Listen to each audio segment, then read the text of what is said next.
สบายดีสวัสดีจ้าสบายดีพ่อแม่FCที่น่าฮักทุกท่านสาวจอยบ่สบายนะพี่น้องแต่หมาแมวมานอนเฝ้าประตูหน้าห้องเลยพี่น้องขอบใจเพิ่นหลายๆเด้อที่ฮักเจ้าของ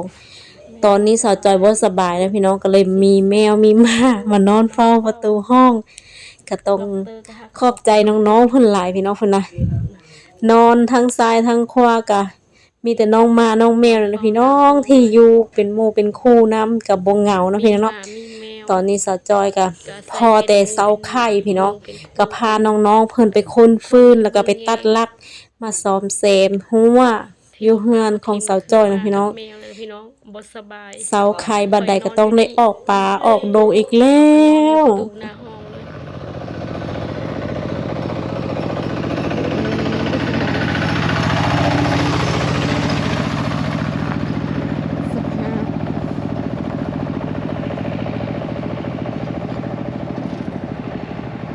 สภาพ มันย่อยนะยูกินนะลูกเอ้ย กำลังทำการค้นพื้น มาพี่น้องมื้อนี้มาฝนพื้นช้อยป้าจ้อยไม่ได้ไปทางใดหลังจากที่แล้วให้แล้วนาแล้วกันนะหาพื้น ชีวิตประจำวันสิบ มาดูหาพื้นนี่แหละมาดูหากินตอนนั้น กลางรถไถ ชีวิตบ้านนอกบ้านนอกก็ฤดูกาลทั้งไข่มดแดงหมุนเวียนไปที่แหละ หน้าก ลับไปกลับมาชีวิต สุดท้ายแล้วก็ตาย แต่บุรวยวะวันบันรวยกว่าปล่อยตายกันนะบุรวยก็เพราะลูกเขากินเก่านะ พอแล้ววันนี้ไปขี่อยู่คุณลูกไปมัวไป เดินทางกลับแล้วพี่น้องเอ้ยคือสาวจอยน้อยเดียว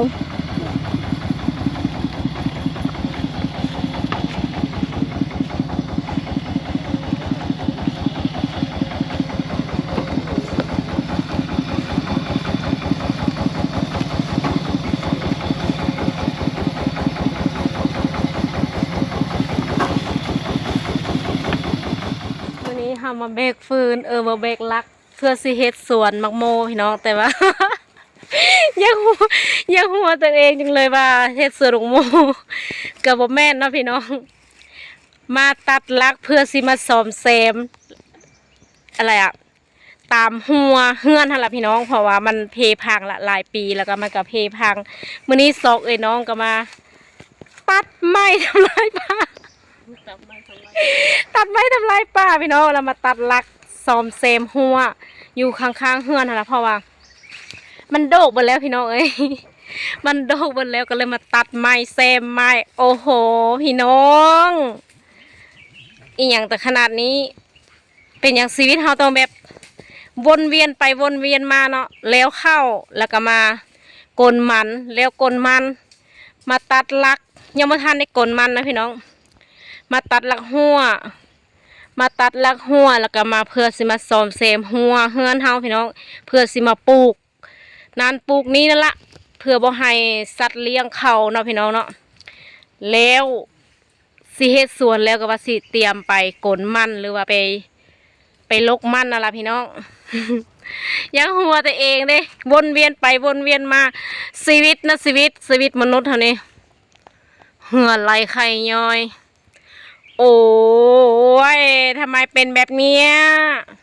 แต่กับโบได้ท้อถอยได้พี่น้องการใช้ชีวิตสู้ทุกคนก็ต้องสู้นะพี่น้องสู้จนหอดมือตายพี่น้องบริสู้หอดมือรวยได้สู้หอดมือตาย ยังหัวตัวเองยังเลย พี่น้องตอนนี้ก็จะขอเบรกลักหัวไปก่อนเนาะมื้อนี้เราก็มาหาฟืนพี่น้องเอ้ยมาตัดลักพร้อมเพื่อสิมาซ่อมแซมหัวอยู่เฮือนขอใส่รถอีเต็กน้ำเพิ่นเนาะพี่น้องเนาะเพราะว่ารถอีเต็กเฮายังบ่มีม็อกก็เลยว่าขอใส่น้ำเพิ่นก็ต้องกราบขอบพระคุณเพิ่นหลายๆขอบใจเพิ่นหลายๆพี่น้อง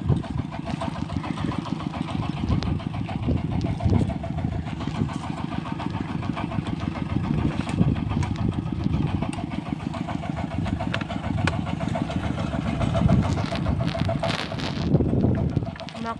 กันยังบ่เป็นแล้วล่ะพี่น้องเอ้ยเซซ้ายเซขวาละ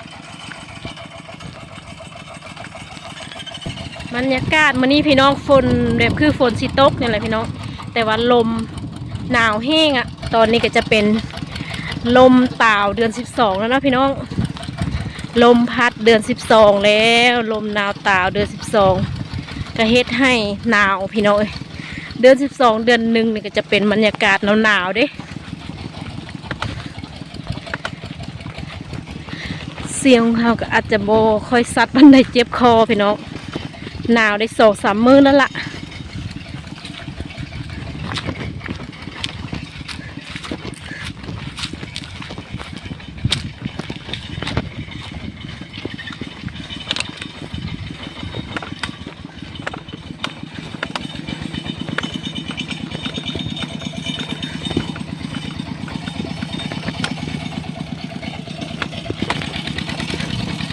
มาคนอื่นนี่ไปนำประเจ้าพี่น้องเอ้ยแต่ว่ามาอยู่เฮือนข่อยนี่เฝ้าแต่เฮือนอย่างเดียวบ่ออกไปทางใดเลยส่วนไปนะพี่น้องเอามาป้าก็ยังกลับไปเมื่อเฮือนอยู่พี่น้องเอ้ยหมาของเฮากะ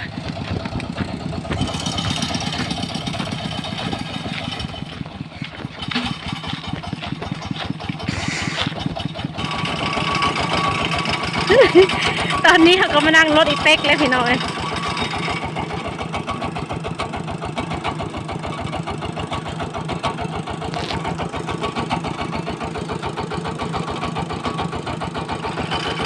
ไอ้รถได้ยังอันนี้ก็จะเป็นรถคนจีนนะพี่น้อง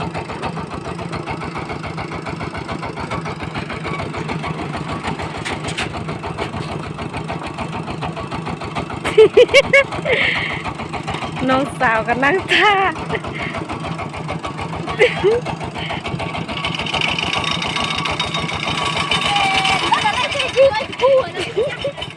แต่ยากนะเว้ยนะมีจนสมะเอา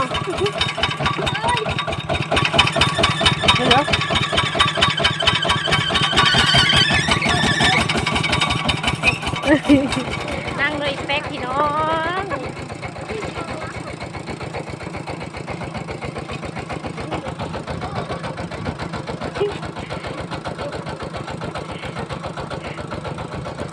สาวพี่น้องเอ้ยมื้อนี้นะ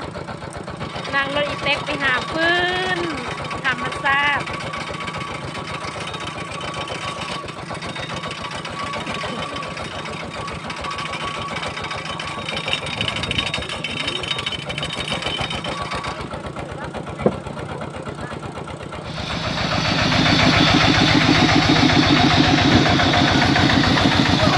มาฮอดเฮือนเป็นที่เรียบร้อย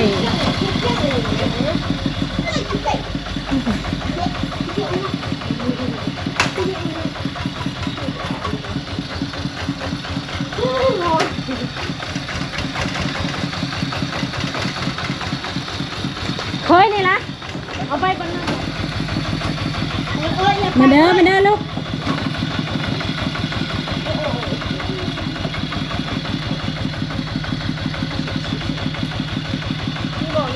ไปอีก